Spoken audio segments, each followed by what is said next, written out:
वर्धा लोकसभा मतदारसंघासाठी 26 एप्रिल 2024 रोजी मतदान होणार आहे। आदर्श आचारसंहितेच्या प्रभावी अंमलबजावणीसाठी एसएसटी, एफएसटी, व्हीएसटी, व्हीव्हीटी यांच्यासह विविध पथकांचे गठन करण्यात आले आहे।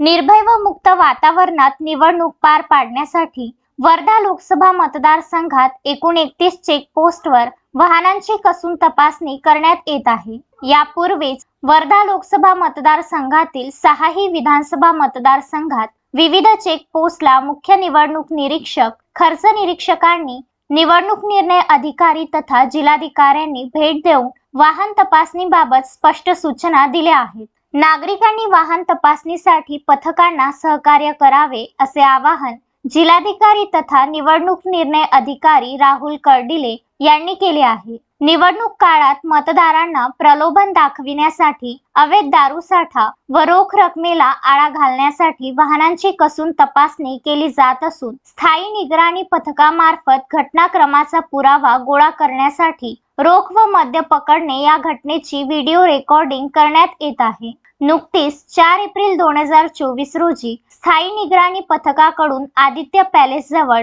एडाकेडी येथे चेकपोस्टवर वाहन तपासणी सुरू असताना 7 लाख रुपयांची रक्कम आढळली। या रकमेबाबत योग्य ते पुरावे नसल्याने व रक्कम संशयास्पद असल्यामुळे ताब्यात घेऊन जिल्हा कोषागार वर्धा येथे सीलबंद पेटीत जमा करण्यात आली आहे। तसेच लोकसभा मतदारसंघातील विविध ठिकाणी अवैध मद्यसाठा सुद्धा जप्त करण्यात आला आहे। एसएसटी तसेच एफएसटी पथकाद्वारे पकडण्यात आलेल्या रोख रकमेला सोडण्याबाबत निर्णय घेण्यासाठी मुख्य कार्यकारी अधिकारी रोहन घुगे यांच्या अध्यक्षतेखाली कॅश रिलीज समिती स्थापन करण्यात आली आहे।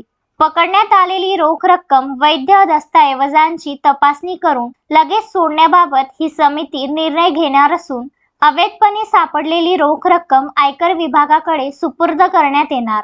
अश्विन शहा, विदर्भ न्यूज, वर्धा।